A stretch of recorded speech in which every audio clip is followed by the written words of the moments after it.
మిథున రాశి వారికి కానీ చూసుకున్నప్పుడు ఈ యొక్క గురువు కానీ చూసుకుంటే సప్తమ, అలాగే మనకి రాజ్యాధిపతి. ఈ సప్తమ రాజ్యాధిపతి అయిన గురువు స్వక్షేత్రంలోను, తదనంతరము ఈయన ద్వితీయంలో కర్కాటకమైన తన ఉచ్చక్షేత్రంలోనూ సంచారం అనేది జరుగుతోంది.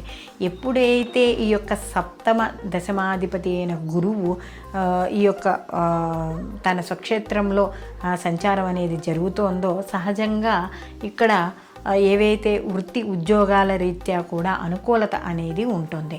అయితే ఇక్కడ సప్తమాధిపతి కూడా అయ్యాడు కదా, ఈ సప్తమాధిపతి అయిన గురువు కూడా ముందుకు వెళ్ళి మళ్ళీ వెనక్కి రావడం అనేది జరుగుతుంది. కాబట్టి ఈ సప్తమ స్థానం సహజంగా మనకి ఏవైతే భాగస్వామి వ్యాపారము, అలాగే కళత్ర స్థానము, వివాహ స్థానము, సమాజము, ఇవన్నీ కూడా మనకి చెప్పడం అనేది జరుగుతుంది.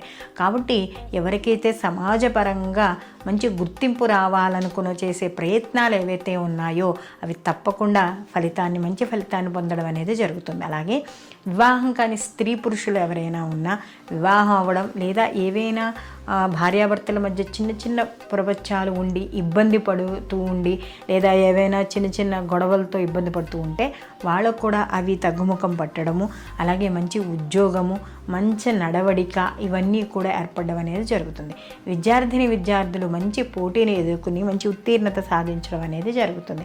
అలాగే అలంకార వస్తువులు, విలువైన వస్తువులు కొనుక్కోవడము, ముఖ్యంగా ఇక్కడ విదేశీ విద్య లేదా విదేశీ ప్రయాణాలు, అంటే ఉద్యోగ రీత్యా కానీ వ్యాపార రీత్యా కానీ విదేశీ ప్రయాణాలు, ఇవన్నీ కూడా ఉంటాయి. రాజకీయ పరంగా చూసుకున్నప్పుడు కూడా మంచి సపోర్ట్ అనేది లభిస్తుంది. అంటే వాళ్ళు చేసే పార్టీ ద్వారా కావచ్చు, లేకపోతే ప్రజల వల్ల కావచ్చు, మంచి సపోర్ట్ రావడం అనేది ఖచ్చితంగా ఇక్కడ మనకి ఈ మిథున రాశి వాళ్ళలో ఉండే వాళ్ళందరికీ కూడా కనపడుతుంది.